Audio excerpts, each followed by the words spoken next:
We will be reducing them. Mr. Chairman.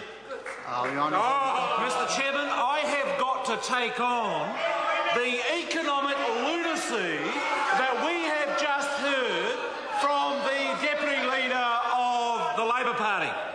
But let's first nail him on the facts.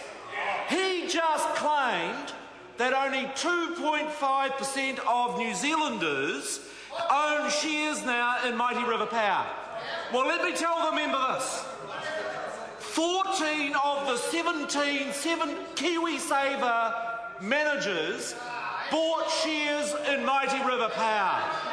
That is 1.7 million New Zealanders. Why is it that the Labor Party opposes hard-working New Zealanders involved in KiwiSaver being able to own shares? I tell you why. Because they want a dependency culture.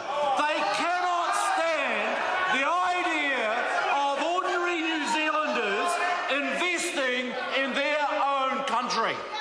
And the second point I want to make is this, and this is really important. If everybody understands for the New Zealand economy that we need to broaden the investment base, and we need to broaden the amount of which we don't just invest in residential property. I've heard Labor Speaker after Labor Speaker acknowledge that fact about our economy, and yet we have them now in an exercise of sabotage against the economic interests of this country. Mr. Chairman, I've been in this Parliament for 24 years, and never have I seen an opposition directly act against the interests of this country as what I've seen in the last fortnight, and it is truly disgraceful. Point of order, Mr. Speaker. I take offence at that questioning of our integrity as an opposition. Whatever the member may feel about the policy in question, there can be no question of disloyalty to the country. This is a robust debate, and there's nothing untoward in what the Minister was saying.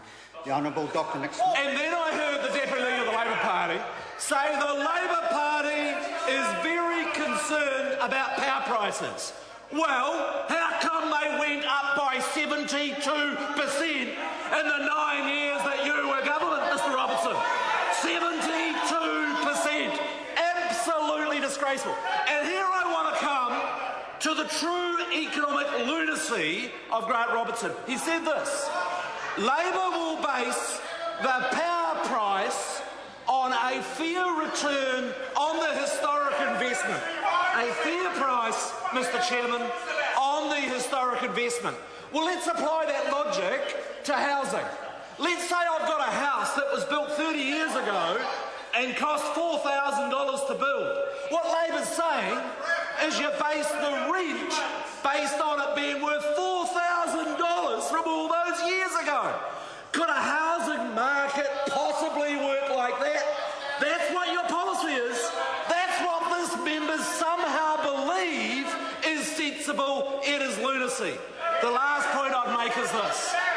In the 9 years that Labor was in government, there were 3 occasions in which they had to come to this House because we were in problems with security of supply.